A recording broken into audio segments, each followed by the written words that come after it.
প্রথমেই বলে রাখি এই ভিডিওটি শেষ পর্যন্ত দেখুন। মনোযোগ দিয়ে শুনবেন। হাই বন্ধুরা, তোমরা সবাই কেমন আছো? আশা করি ভালো আছো। বন্ধুরা, এই গল্পে ডুব দেওয়ার আগেই বলে রাখি লাইক শেয়ার করতে ভুলবেন না এবং আমাদের ইউটিউব চ্যানেলে প্রতিদিন দুপুর 2টোয় ও সন্ধে 7টায় ভিডিও দেখতে হলে চ্যানেলটি এখনই সাবস্ক্রাইব করে বন্ধু হয়ে পাশে থেকো। বন্ধুরা, আজ তোমাদের জন্যে একেবারে নতুন কড়াকড়ি ভিডিও নিয়ে চলে এলাম। আশা করি শেষ অবধি শুনলে তোমাদের ভালো লাগবে। তাহলে চলো বন্ধুরা। অনামিকার বয়স 22, উচ্চতা 5 ফুট 4 ইঞ্চি, লম্বা কালো চুল, টানা টানা চোখ, গায়ের রং শ্যামলা। দেখতে মিষ্টি কিন্তু স্বভাবে দারুণ প্রাণোচ্ছল। ইংরেজি অনার্সে পড়ছে, বই পড়তে আর বৃষ্টিতে ভিজতে খুব ভালোবাসে। দিনেশ বয়স 25, উচ্চতা 5 ফুট 10 ইঞ্চি, চওড়া কাঁধ, সুঠাম দেহ। পেশায় একজন ইঞ্জিনিয়ার, কাজের ফাঁকে গিটার বাজাতে আর ছবি আঁকতে ভালোবাসে। ঠান্ডা স্বভাবের, কিন্তু হাসলে চারপাশ উজ্জ্বল হয়ে ওঠে। বৃষ্টি ভেজা এক বিকেলে অনামিকা হাতে ছাতা নিয়ে রাস্তার ধারে দাঁড়িয়েছিল। বাস ধরবে, কিন্তু টানা বৃষ্টিতে সবকিছু এলোমেলো হয়ে গেছে। রাস্তার কাদায় পা আটকে যাচ্ছিল, ঠিক তখনই একটা বাইক সামনে এসে দাঁড়াল। দিনেশ হেলমেট খুলে তাকালো। আপনি কোথায় যাবেন? চাইলে নামিয়ে দিতে পারি গু। অনামিকা একটু দ্বিধায় পড়ে গেল। ভিনদেশী চেহারার এই যুবককে বিশ্বাস করা উচিত হবে কি? কিন্তু তার চোখের গভীরতায় এক অদ্ভুত বিশ্বাস জন্মাল। আমি কলেজের দিকে যাব, আস্তে বলল অনামিকা। তাহলে চলুন, ভয় পাবেন না, দিনেশ হাসল। এইভাবেই শুরু হল তাদের প্রথম দেখা, প্রথম পরিচয়। অনামিকা ভাবতেই পারেনি যে একটা সাধারণ বৃষ্টিভেজা সন্ধ্যা তার জীবনের মোড় ঘুরিয়ে দেবে। দিনেশ তাকে সেদিন কলেজের সামনে নামিয়ে দিয়েছিল, কিন্তু মনের ভেতরে এক অজানা অনুভূতি রেখে গিয়েছিল। পরের দিন কলেজে এসেই তার বান্ধবী মাধুরী মজা করে বলল, তুই একটা বাইকে এলি কাল? কে ছিল? অনামিকা একটু লজ্জা পেলেও বলল, একজন সাহায্য করল, কিচ্ছু না। কিন্তু এই কিচ্ছু না কথাটাই যেন ওর মনের মধ্যে একটা নরম জায়গা তৈরি করে দিয়েছে। অন্যদিকে দিনেশও বারবার সেই সন্ধ্যার কথা ভাবছিল। মেয়েটার চোখে যেন একটা আলাদা আকর্ষণ ছিল। পরের দিন সে ইচ্ছে করেই কলেজের সামনে এলো, যদিও কোনো কারণ ছিল না। ঠিক তখনই আবার দেখা হয়ে গেল। আরে আপনি এখানে? অনামিকা অবাক। দিনেশ হেসে বলল, হ্যাঁ, কাছেই এক বন্ধুর জন্য এসেছিলাম। আপনি কেমন আছেন? ভালো। আরও কিছু কথা হয়। দিন গড়িয়ে গেল, আর দিনেশ ও অনামিকার বন্ধুত্ব আরও গভীর হতে লাগল। কলেজ শেষে প্রায়ই তারা কাছের কফিশপে বসে গল্প করত। একদিন বিকেলে কলেজের লাইব্রেরি থেকে বেরিয়ে অনামিকা দেখল দিনেশ বাইক নিয়ে দাঁড়িয়ে আছে। চলো, আজ একটা সুন্দর জায়গায় নিয়ে যাব, দিনেশ হেসে বলল। কোথায়? অনামিকা কৌতূহলী। গেলেই বুঝবে। অনামিকা প্রথমে দ্বিধায় ছিল, কিন্তু কেমন যেন দিনেশের কথায় সম্মতি জানিয়ে ফেলল। দিনেশ তাকে শহরের বাইরে এক নিরিবিলি লেকে নিয়ে গেল।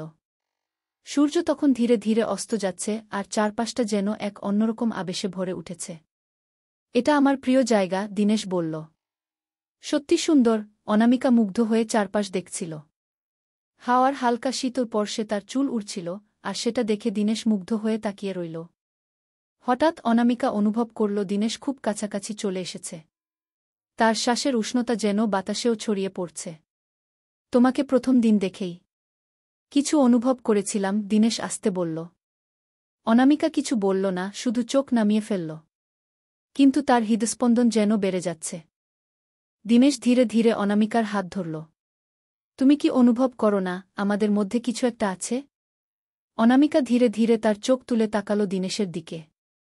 অনামিকা কিছুক্ষণ চুপ করে থাকল।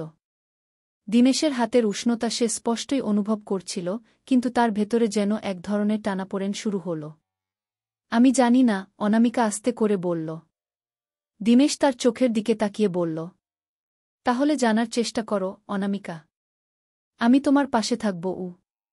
সন্ধ্যার নরম আলোতে লেকের পানি চিকচিক করছিল, বাতাসে শীতলতা ছিল, কিন্তু তাদের মাঝে তৈরি হওয়া আবেগ যেন মুহূর্তে চারপাশ উষ্ণ করে তুলেছে। পরের কয়েকদিন অনামিকা কিছুটা অস্বস্তি অনুভব করছিল। দিনেশের প্রতি তার অনুভূতি যে বদলে যাচ্ছে সেটা সে নিজেই বুঝতে পারছিল। এক সন্ধ্যায় হঠাৎ করেই দিনেশ ফোন করল। আজ ছাদে আসবে? তোমার সঙ্গে কিছু কথা বলতে চাই। অনামিকা একটু দ্বিধা করলেও শেষ পর্যন্ত রাজি হল। রাতের আকাশে পূর্ণিমার চাঁদ ছিল। অনামিকা ছাদে এসে দেখল দিনেশ অপেক্ষা করছে। তার চোখে এক ধরনের অদ্ভুত আকুলতা। অনামিকা, তুমি যদি সত্যিটা জানতে চাও, তবে শুনে রাখো, আমি তোমাকে ভালোবেসে ফেলেছি, দিনেশ স্পষ্ট বলে ফেলল। অনামিকার হৃদয় মুহূর্তে কেঁপে উঠল। সে জানত এই অনুভূতিটা শুধু বন্ধুত্বের ছিল না, কিন্তু সে নিজেও দ্বিধায় ছিল। আমি ভয় পাই দিনেশ, অনামিকা ধীরে ধীরে বলল। ভয় কিসের? হারিয়ে ফেলার। দিনেশ কাছে এগিয়ে এসে অনামিকার দুহাত ধরল। আমি তোমাকে হারাব না, যদি তুমিও আমাকে ধরে রাখতে চাও। অনামিকা কিছু বল না, শুধু দিনেশের হাতের উষ্ণতা অনুভব করল। তার হৃদয় যেন অজানা এক আবেগে বন্যার মতো বয়ে যাচ্ছিল। তুমি ভয় পাচ্ছ, আমি বুঝতে পারছি, দিনেশ আস্তে বলল। অনামিকা ধীরে ধীরে মাথা ঝুঁকিয়ে বলল, হয়তো। কিন্তু আমি জানি না কেন, তোমার কাছাকাছি এলেই সব কিছু বদলে যায়। রাতের আকাশে তখনও অসংখ্য তারা জ্বলজ্বল করছিল। ঠান্ডা বাতাস বইছিল, কিন্তু তাদের মাঝে এক অদ্ভুত উষ্ণতা কাজ করছিল। দিনেশ আলতো করে অনামিকার মুখের সামনে হাত রাখল। তুমি কি আমায় ভালোবাসো? অনামিকা কিছুক্ষণ চুপ করে রইল, তারপর ধীরে ধীরে ফিসফিস করে বলল, হ্যাঁ দিনেশ, আমি তোমাকে ভালোবেসে ফেলেছি। দিনেশের ঠোঁটে এক অপার আনন্দের হাসি ফুটে উঠল। সে আস্তে করে অনামিকার হাত দুটো ধরে বলল, তাহলে আর ভয় কিসের? আমাদের গল্প এখন শুরু হল। অনামিকা এবার আর কিছু বলল না, শুধু চোখ বন্ধ করল। তার হৃদয়ের প্রতিটি স্পন্দন যেন দিনেশের স্পর্শে এক নতুন সুর সৃষ্টি করছে। অনামিকা আর দিনেশের মাঝে এখন কোনো দ্বিধা নেই, কোনো প্রশ্ন নেই, শুধু নিখাদ ভালোবাসার অনুভূতি। সেই রাতের পর থেকে তাদের সম্পর্ক আরও গভীর হতে লাগল। প্রতিদিন একটু বেশি সময় একসঙ্গে কাটানো, ছোট ছোট ভালোবাসার মুহূর্ত তৈরি করা, সব কিছুতেই যেন এক অন্যরকম অনুভূতি। একদিন সন্ধ্যায় দিনেশ পরিকল্পনা করল অনামিকাকে একটা চমক দেওয়ার। সে অনামিকাকে ডেকে নিয়ে গেল শহরের এক ছোট্ট কফিশপে, যেখানে হালকা মিউজিক বাজছিল। তুমি এত চুপচাপ কেন? অনামিকা হাসতে হাসতে জিজ্ঞেস করল। দিনেশ কিছু না বলে পকেট থেকে একটা ছোট্ট বাক্স বের করল। অনামিকার চোখ বিস্ময়ে বড় হয়ে গেল। এটা কি? তোমার জন্য কিছু। দিনেশ বাক্স খুলে দেখাল, একটা ছোট্ট চেইন, যার মধ্যে দুটো হাত একসঙ্গে ধরা ছিল, ভালোবাসার প্রতীক। অনামিকার চোখে পানি চলে এলো। এটা কেন দিনেশ?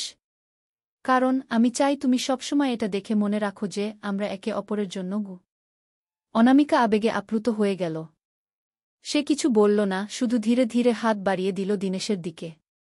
দিনেশ অনামিকার হাতটা শক্ত করে ধরল, যেন এই সম্পর্ক কখনো আলগা না হয়। দিনেশ আর অনামিকার ভালোবাসা এখন একদম পরিপূর্ণ। প্রতিটা দিনই যেন এক নতুন অনুভূতি নিয়ে আসে। কিন্তু সত্যিকারের ভালোবাসা কখনো সহজ হয় না, সব প্রেমকেই কোনো না কোনো পরীক্ষার মুখোমুখি হতে হয়।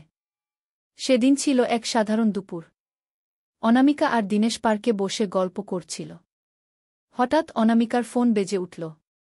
ওপাশ থেকে কড়া গলায় তার বাবা বললেন, তুমি এখন বাসায় আসো। তোমার জন্য একটা ভালো ছেলে পছন্দ করেছি, শিগগিরই বিয়ে ঠিক করব।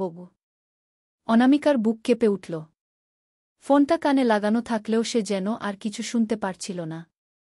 দিনেশ অবাক হয়ে তাকিয়ে বলল, কি হয়েছে অনামিকা? অনামিকা ধীরে ধীরে বলল, আমার বাবা আমার বিয়ে ঠিক করে ফেলেছে। দিনেশ কিছুক্ষণ চুপ করে থাকল, তারপর গভীরভাবে অনামিকার চোখের দিকে তাকিয়ে বলল, তাহলে তুমি কি চাও? অনামিকা ভেতর থেকে টলমল করছিল। সে জানত তার পরিবার খুব রক্ষণশীল, কিন্তু সে দিনেশকে ছাড়া আর কিছু ভাবতে পারছিল না। রাতে অনামিকা তার বাবার সামনে দাঁড়িয়ে বলল, আমি দিনেশকে ভালোবাসি, আমি অন্য কাউকে বিয়ে করতে পারব না। তার বাবা প্রচণ্ড রেগে গেলেন, ও একটা সাধারণ ইঞ্জিনিয়ার, আমাদের পরিবারের মান সম্মানের সঙ্গে যায় না। অনামিকার চোখ দিয়ে অশ্রু গড়িয়ে পড়ল, কিন্তু বাবা, ভালোবাসার মান কি শুধু টাকার উপরে নির্ভর করে? বাড়িতে এক বিশাল ঝড় উঠল। অনামিকা জানত তার ভালোবাসা বজায় রাখতে হলে তাকে লড়াই করতে হবে। অন্যদিকে দিনেশও ঠিক করল, সে এই ভালোবাসার জন্য শেষ পর্যন্ত লড়বে। ভালোবাসার জন্য যুদ্ধে। অনামিকা চোখের জল মুছে শক্ত হয়ে দাঁড়াল। সে জানত দিনেশকে পেতে হলে তাকে সংগ্রাম করতে হবে। দিনেশ অনামিকার ফোন পাওয়ার পরেই বুঝতে পারল, তাদের সম্পর্ক একটা কঠিন পরীক্ষার মুখে পড়েছে। সেই রাতে অনামিকার জানালার নিচে এসে দাঁড়াল দিনেশ। চাপা গলায় ডাক দিল, অনামিকা। অনামিকা দ্রুত জানালা খুলে বলল, দিনেশ, বাবা খুব রেগে আছে। আমাকে হয়তো আর তোমার সঙ্গে কথা বলতেও দেবে না।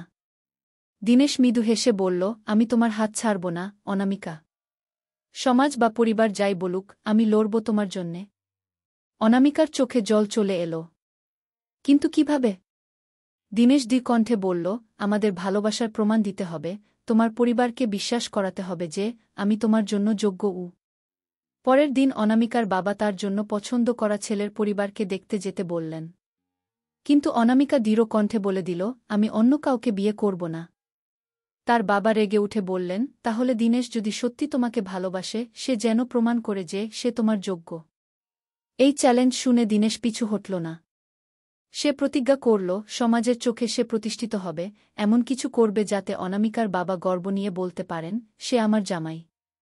ভালোবাসার জন্য শেষ লড়াইয়ে দীনেশ প্রতিজ্ঞা করেছিল যে সে নিজেকে এমন জায়গায় নিয়ে যাবে যেখানে কেউ আর তাকে অযোগ্য বলার সাহস করবে না। দিনের পর দিন কঠোর পরিশ্রম করতে লাগল দীনেশ। সে তার চাকরিতে মনোযোগ দিল, নিজের দক্ষতা বাড়াতে লাগল। অফিসের বড় এক প্রজেক্টের দায়িত্ব নিল, যেখানে সফল হলে তার পদোন্নতি নিশ্চিত ছিল। অন্যদিকে অনামিকার বাবার চাপ বাড়ছিল। তিনি মেয়েকে বোঝাতে লাগলেন, ভালোবাসা দিয়ে সংসার হয় না, প্রতিষ্ঠা দরকার।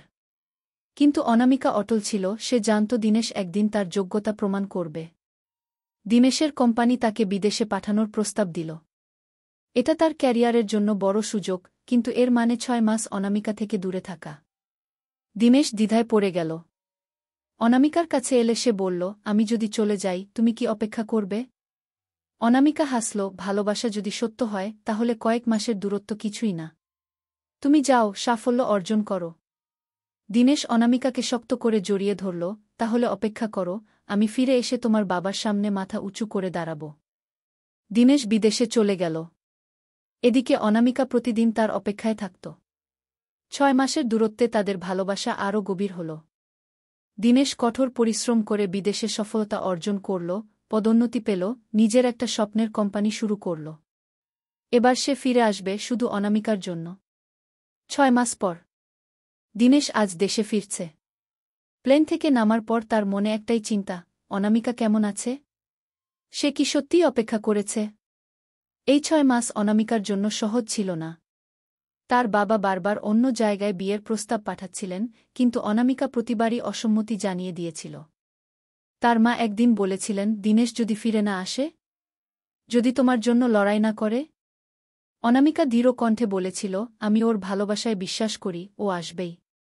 ফেরার দিন দীনেশ যখন অনামিকার বাড়ির সামনে এল, তার হৃদস্পন্দন দ্রুত হচ্ছিল। সে দরজায় কড়া নাড়ল। অনামিকার বাবা দরজা খুলে চমকে গেলেন।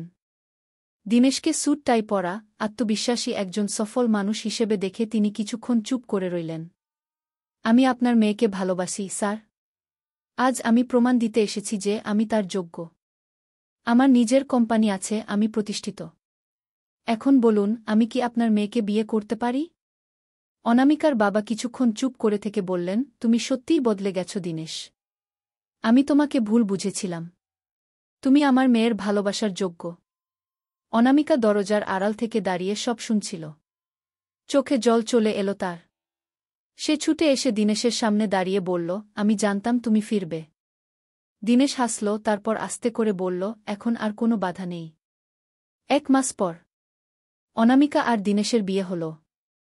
ভালোবাসা সব বাধাকে জয় করল, কারণ সত্যিকারের ভালোবাসা কখনো হেরে যায় না। বন্ধুরা, ভিডিওটি ভালো লাগলে লাইক শেয়ার করে চ্যানেলটি সাবস্ক্রাইব করে পাশে থেকো।